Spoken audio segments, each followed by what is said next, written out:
ठंडे पानी से नित्य नहाना ब्रह्मचारी के लिए अत्यंत आवश्यक है। सर्दी अब शुरू नहीं हुई, वो गीजर से स्नान शुरू हो गए, साधना हो रही। प्रतिदिन 2 बार स्नान, स्नान में ठंडे जल का प्रयोग।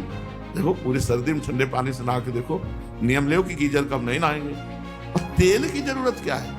जब ब्रह्मचर्य है तो तेल की जरूरत क्या है? चाहे गृहस्थ हो चाहे विरक्त, थोड़ा शरीर का व्यायाम अत्यंत आवश्यक है। दवा कोई वर्जिश से बेहतर नहीं, नुक्सा है कम खर्च, बाला नसेन, शक्ति बढ़े फुर्ती लहे, चोट न अधिक पिराए, अन्न पचे चंगा रहे, कसरत सदा सहाय। बांध लंगोटा बचा के इंद्री, कभी न देखा पर नारी, धर्म के टुकड़े खाकर भैया चढ़ी धर्म की तैयारी। ब्रह्मचारी को चाहिए कम से कम 2 बार स्नान, नहीं त्रिकाल स्नान। गुरु भगवान की कृपा से प्रारंभ में ये संस्कार डाल दिए गए थे। आज भी 3 बार स्नान होता है, त्रिकाल स्नान होता है, 3 बार स्नान होता है। अब सर्दी है और गंगा जी का स्नान 3 बार, और जटाएं हर समय भीगी रहती, वो टपकती रहती थी। कोई तौलिया थोड़ी थी कि पोछ ले, वही एक अचला, चाहे पोछ लो चाहे ओढ़ लो। अरे मस्ती, वैराग्य की एक मस्ती होती। प्रतिदिन 2 बार स्नान, स्नान में ठंडे जल का प्रयोग। सबसे पहले नाभि से स्नान करें, नाभि से ऐसे जल यहां नाभि में डाले, 2-3 कमंडल ऐसे, और फिर स्नान करें। ऐसा ब्रह्मचर्य के लिए अत्यावश्यक। एक क्लिप आई थी पंडित गया प्रसाद जी की, तो वो भी स्नान कर रहे थे, तो पहले यही डाला था नाभि, उनका बाबा शास्त्रीय पद्धति के अनुसार ही स्नान कर रहे। साबुन, सोडा, ये जो फैक्ट्रियों में बनते हैं, इनसे शरीर साफ करने की जरूरत नहीं है। यदि आप तेल नहीं लगाओगे तो रोज रज लगती शरीर में। कहीं ऐसा नहीं कि मैल जमा मिले, नहीं, मैल तभी जमेगा जब आप तेल लगाओगे, फुलेल लगाओगे, और फिर वो जम जाएगा। फिर साबुन की क्या जरूरत है? अगर जटा साफ करनी है, जैसे रीठा है, ऐसे पवित्र चीजें हैं, इनसे साफ कर लो। या भाई कोई पवित्र आती हो ऐसे पदार्थ, तो भाई साफ कर। अब महाकुआ साबुन लगा के ब्रह्मचारी, रजोगुण चढ़ेगा, काम भावना जागृत होगी, भजन। अरे इससे राग हटाना है भाई, इससे राग हटाना है। त्वचा स्वयं साफ रहेगी यदि आप तेल मालिश नहीं करते। और तेल की जरूरत क्या है? जब ब्रह्मचर्य है तो तेल की जरूरत क्या है?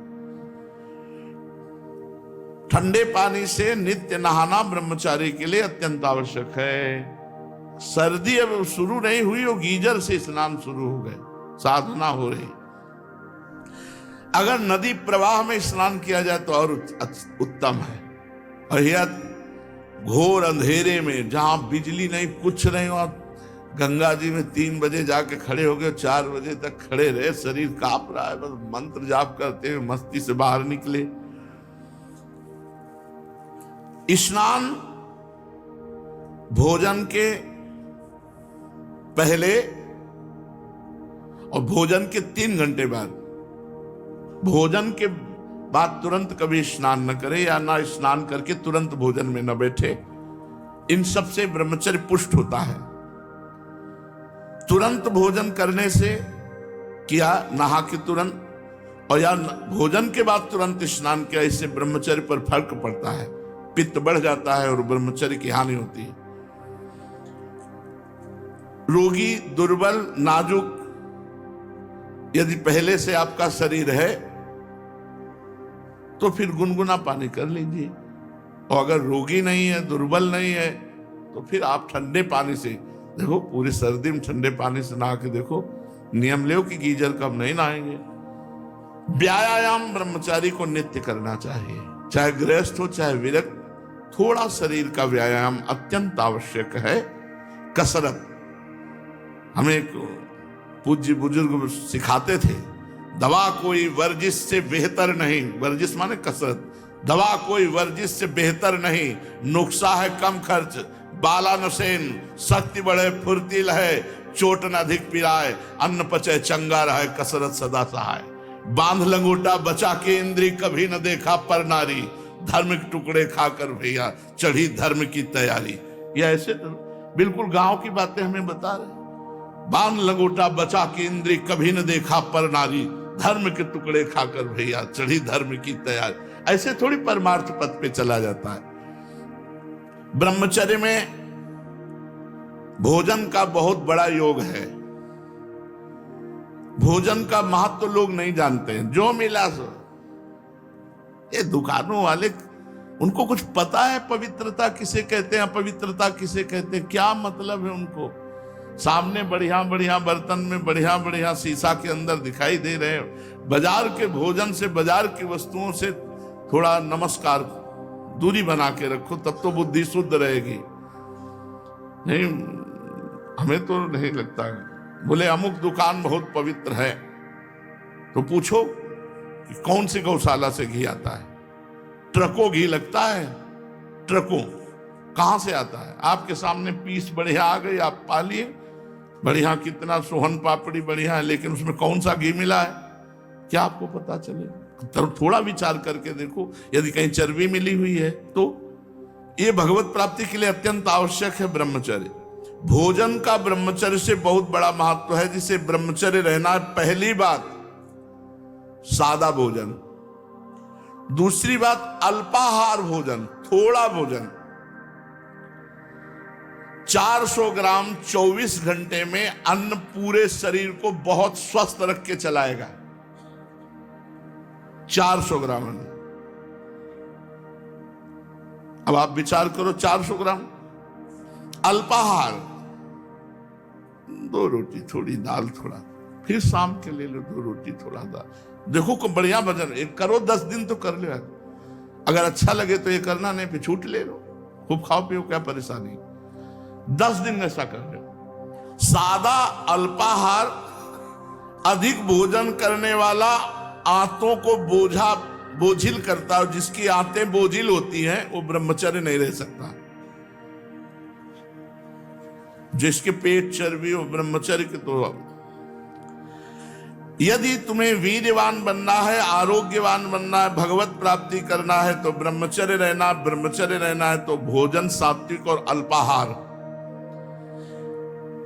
एक समय ईरान के बादशाह बहमन ने एक महान वैद्य से पूछा कि हम दिन रात में कितना खाएं जिससे हमारा शरीर स्वस्थ रहे। तो उनका हुजूर 100 दिरम अर्थात 39 तोला, 39 तोला बराबर 390 ग्राम। 1 तोला 10 ग्राम होता है, हम चलो 10 ग्राम छूट दिए 400 ग्राम। 39 तोला में बादशाह से कहा कि हुजूर 100 दिरम अर्थात 39 तोला बराबर 390 ग्राम। फिर कहा कि इतने से शरीर स्वस्थ रहेगा? तो वैद्य ने कहा शरीर पोषण की और स्वस्थता की बात आपने कही, वो तो इतनी ही है। इसके उपरांत जो खाया जाता है वो व्यर्थ है, वो बोझा है, वो शरीर को अस्वस्थ करने में सहायक होता है।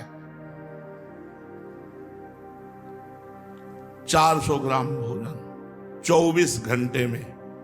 हम कहते हैं 2 बार 400 ग्राम ले लो, 2 बार 400, इतने में तो चल जाएगा।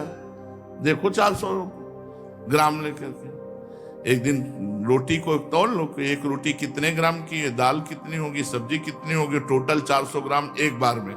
तो 800 ग्राम रख लो। वैसे 400 ग्राम तो एक्स्ट्रा ही है, 400 ग्राम नहीं, 410 ग्राम एक्स्ट्रा हकीम के अनुसार।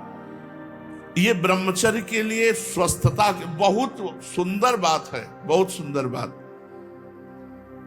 कोशिश की जाए, हम भी मिलाते हैं, आप भी मिलाओ साथ। 400 ग्राम ये स्वस्थ शरीर के लिए, साधक के लिए, साधना के लिए, जो फावड़ा चलाते हैं उनके लिए हम नहीं कह सकते, क्योंकि इतनी मेहनत उनकी होती है कि 10 रोटी खा के जाए चूल्हे की बनी भाई, तो फिर 4-6 घंटा बाद भोजन चाहिए। किसान आदमी तो लकड़ी पच जाए ऐसा लीवर होता है। हमने कभी शुगर नहीं सुना किसान आदमी के। ढेर सारा गुड़ इस समय जैसे चल रही फसल, गन्ने का रस 5-5 लीटर दही डाल के पी गए, 2-4 भेली गुड़ खा, कुछ शुगर पुगर नहीं। ये शुगर होती है जो ऐसे गंदे आचरण और ज्यादा मेहनत नहीं होती, और ये सब शक्कर ज्यादा पाई जाती। गुड़ शुद्ध चीज है जो सीधे बनती है, अब तो उसमें भी मिलावट करने लगे।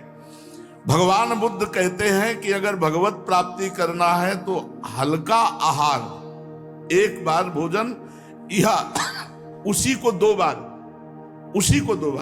यार किया जाए, क्या जाता है, देखो नियम लेके देखो, ठीक है, 400 ग्राम भोजन, और दंड बैठक मारो, थोड़ा व्यायाम करो, प्राणायाम करो, संयम से रहो, संभल करके।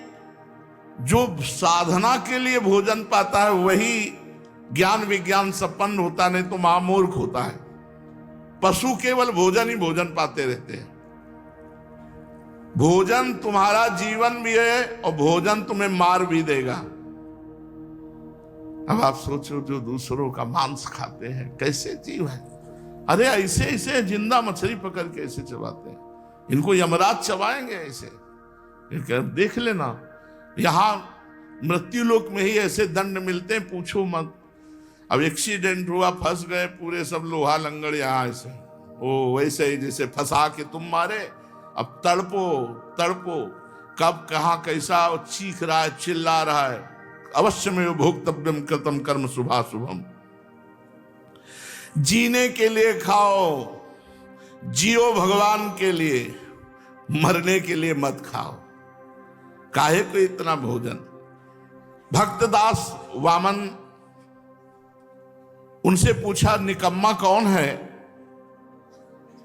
तो उनका निकम्मा वही है जो बहुत भोजन करता है, वही कायरता, आलस्य, प्रमाद, अल्पाहार। महापुरुष की पहचान क्या है, जो अपने को सबसे छोटा मानता है और अल्पाहार युक्त रहता है। अल्पाहार थोड़ा भोजन और अपने को सबसे छोटा मानता है, वो महापुरुष है। महापुरुष कैसे बने, मन को वश में करने से। मन को कैसे वश में करें, सात्विक और कम भोजन पाने से और ब्रह्मचर्य रहने से। तो कम खाना कैसे सीखें, आहार को थोड़ा थोड़ा घटाते चले जाओ और एक लिमिट में ले आओ। आहार कैसे घटे, बेस्वाद भोजन पाओ, बेस्वाद भोजन पाओ, अपने आप 300 ग्राम में मन कहेगा रहने दो। सात्विक आहार, ताजा भोजन,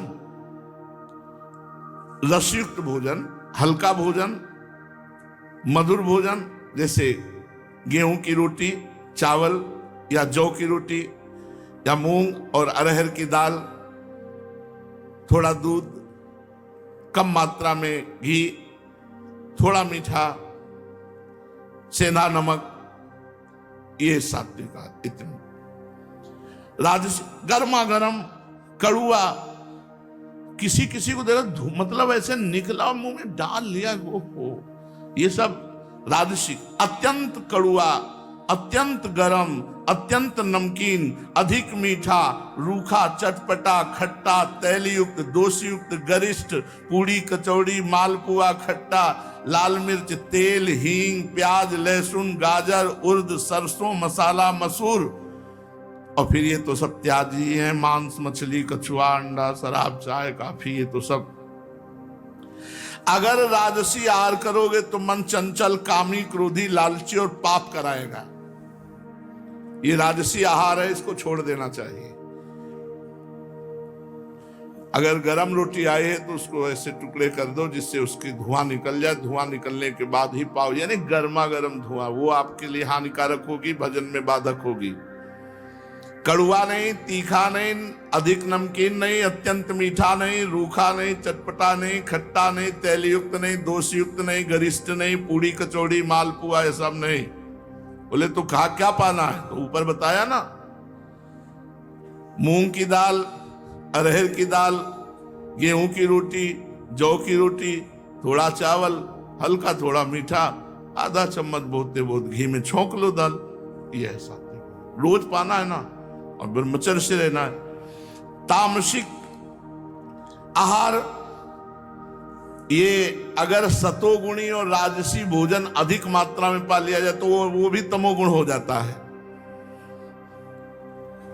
बासी अन्न, रसहीन, दुर्गंध युक्त, प्याज, लहसुन, घृणित, निंदनीय, अपवित्र विचार से बनाया हुआ, अपवित्र पात्रों में बनाया हुआ, ये दुखी, बुद्धिहीन, क्रोधी, लालची, आलसी, दरिद्र, अधर्मी, पापी, अल्पायु बना करके नरकगामी कराता है तामसिक भोजन। इसलिए सात्विक भोजन पाओ, कम भोजन पाओ, ब्रह्मचर्य से रहो और भगवान का निरंतर नाम जप करो।